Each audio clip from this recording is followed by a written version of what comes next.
नमस्कार, मैं रचना शर्मा चढ़ती कला टाइम टीवी देख रहे हैं सभी दर्शकों का स्वागत करती हूं। आप देख रहे हैं हिंदी के समाचारों की शुरुआत से पहले एक नजर आज की मुख्य सुर्खियों पर।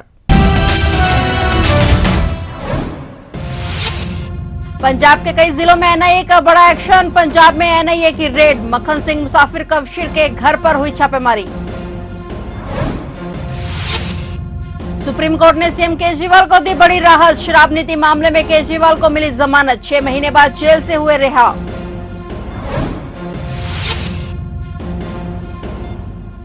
बुलडोजर एक्शन पर सुप्रीम कोर्ट सख्त, कहा देश कानून से चलता है, ऐसी कार्रवाई कानूनों पर बुलडोजर चलाने जैसा। गुजरात सरकार को नोटिस किया जारी।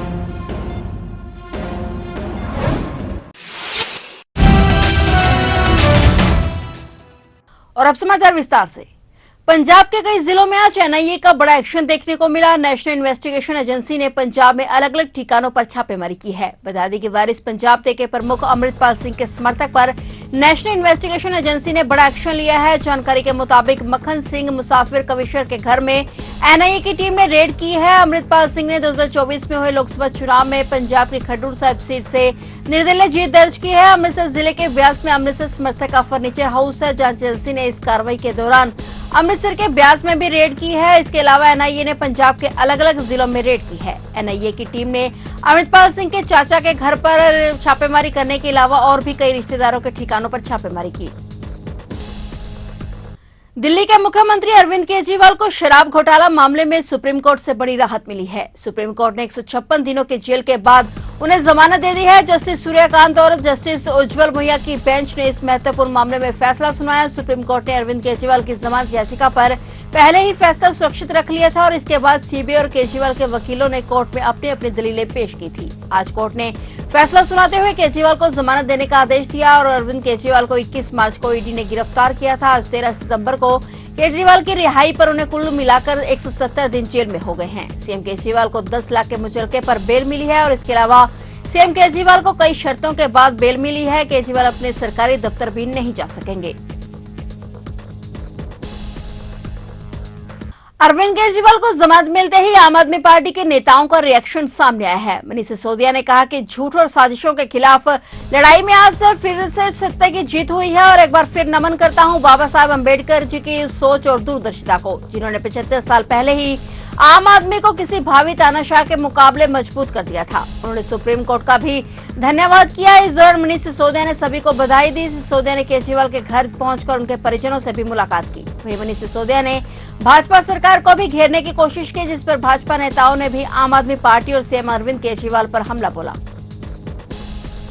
बुलडोजर एक्शन मामले में सुप्रीम कोर्ट ने एक बार फिर सख्त रुख अपनाया है। सुप्रीम कोर्ट ने कहा अपराध में कथित संलिप्तता किसी संपत्ति को ध्वस्त करने का आधार नहीं। इस तरह की कार्रवाई देश के कानूनों पर बुलडोजर चलाने जैसा होगा। जस्टिस ऋषिकेश राय की अध्यक्षता वाली बेंच ने अपने आदेश में कहा कि ऐसे देश में जहां राज्य की कार्रवाई कानून के शासन द्वारा संचालित होती है, ऐसे में परिवार के किसी सदस्य द्वारा किया गया कानून का उल्लंघन परिवार के अन्य सदस्यों या उनके कानूनी रूप से बनाए गए आवास के खिलाफ कार्रवाई नहीं कर सकता। सुप्रीम कोर्ट ने कहा कि अपराध में कथित संलिप्तता किसी संपत्ति को ध्वस्त करने का कोई आधार नहीं है। दरअसल गुजरात में एक परिवार के सदस्य के खिलाफ एफआईआर दर्ज होने के बाद घर को गिराने की धमकी को लेकर सुप्रीम कोर्ट ने अगले आदेशों तक यथास्थिति बरकरार रखने का आदेश देते हुए नोटिस जारी किया और 4 हफ्ते में जवाब दाखिल करने को कहा। झारखंड विधानसभा में 2 महीने ही बचे हैं और इसके चलते सभी दल के नेता एक्टिव मोड पर हैं। विधानसभा चुनाव को देखते हुए राज्य में अगले हफ्ते राष्ट्रपति, प्रधानमंत्री और गृह मंत्री का दौरा है। पीएम मोदी 15 तारीख को 2100 करोड़ रुपए की सौगात झारखंड को देंगे। इसके अलावा वंदे भारत ट्रेन की सौगात के भी साथ प्रधानमंत्री और भी कई सौगातें देंगे। पीएम मोदी के अलावा राष्ट्रपति द्रौपदी मुर्मू और गृह मंत्री अमित शाह भी झारखंड आएंगे। वहीं भाजपा के दिग्गजों के झारखंड दौरे को लेकर जिला प्रशासन और भाजपा की ओर से तैयारी शुरू कर दी गई है और सबसे पहले प्रधानमंत्री नरेंद्र मोदी 15 सितंबर को जमशेदपुर आ रहे हैं और वे इस दौरान प्रधानमंत्री आवास योजना के 1 लाख से अधिक लाभुकों को एक खाते में 2-2 लाख रुपए की राशि जारी करेंगे और इसके बाद प्रधानमंत्री नरेंद्र मोदी प्रदेश भाजपा की ओर से जमशेदपुर के गोपाल मैदान में आयोजित सभा के माध्यम से चुनावी शंखनाद करेंगे। जबकि राष्ट्रपति द्रौपदी मुर्मू 19 से 20 सितंबर को भी 2 दिवसीय दौरे पर रांची पहुंच रही हैं और इस यात्रा के दौरान वे विभिन्न कार्यक्रमों में भाग लेंगी। 20 सितंबर को वह भारतीय ला अनुसंधान संस्थान शताब्दी समारोह में मुख्य अतिथि के तौर पर हिस्सा लेंगी। कार्यक्रम में केंद्रीय मंत्री शिवराज सिंह चौहान भी मौजूद रहेंगे। वहीं केंद्रीय गृह मंत्री अमित शाह 21 सितंबर को संताल परगना पहुंच रहे हैं और कार्यक्रम में भाजपा शासित राज्यों के मुख्यमंत्रियों के साथ प्रदेश भाजपा के शीर्ष नेता मौजूद रहेंगे। इसके बाद 30 सितंबर तक भाजपा के केंद्रीय नेताओं का लगातार दौरा होना है। प्रदेश भाजपा इसे लेकर कार्यक्रम तैयार कर रही है। पंजाब में आए दिन गोलीबारी की घटनाएं होती रहती हैं और अभी भी यह सिलसिला थमने का नाम नहीं ले रहा। ऐसा ही ताजा मामला तरन जिले से सामने आया है, जहां के कस्बा नौशहरा पन्नुआ में आम आदमी पार्टी के एक नेता और कार्यकर्ता की अज्ञात लोगों ने गोली मारकर हत्या कर दी है। मृतक की पहचान विक्रमजीत सिंह 40 वर्षीय उर्फ बिकर पुत्र तरसेम सिंह के रूप में हुई है, जो प्रॉपर्टी डीलर का काम करता था। मोटरसाइकिल सवार हमलावरों ने उस पर तब हमला किया जब वह बाजार से सामान खरीदने जा रहा था। वह आम आदमी पार्टी का बहुत ही कर्मठ कार्यकर्ता था। कर विक्रमजीत सिंह के कैबिनेट मंत्री राजीव सिंह भुल्लर और मनजिंदर सिंह लालपुरा के साथ घनिष्ठ संबंध थे और घटना की जानकारी मिलने पर पुलिस विभाग के बड़े अधिकारी मौके पर पहुंचे और सीसीटीवी फुटेज की जांच कर आरोपियों की तलाश शुरू कर दी गई। पंजाब सरकार ने राज्य की पंचायत कमेटियों को भंग कर दिया है। इस संबंध में सरकार के प्रधान सचिव की ओर से नोटिफिकेशन जारी कर दिया गया है। यहां बता दें कि प्रदेश की 74 पंचायत कमेटियों का कार्यकाल 10 सितंबर को खत्म हो चुका है। सरकार ने पंचायत समितियों को ऐसे समय में भंग किया है जब पंचायत चुनाव की चर्चा चल रही है। उम्मीद है कि राज्य में जल्द ही पंचायत चुनाव हो सकते हैं। जो पंचायत समितियां भंग की गई हैं, उनका कार्यकाल 10 सितंबर तक बनता है और उनके चुनाव कराने या उनके कामकाज को चलाने के लिए एक प्रशासक लगाना आवश्यक हो गया था। बताया जा रहा है कि पंजाब सरकार जल्द ही ग्राम पंचायत चुनाव के साथ साथ पंचायत कमेटी और जिला परिषद चुनाव भी करवा सकती है। बता दें कि पंजाब में 13,000 ग्राम पंचायतें पहले ही भंग हो चुकी हैं।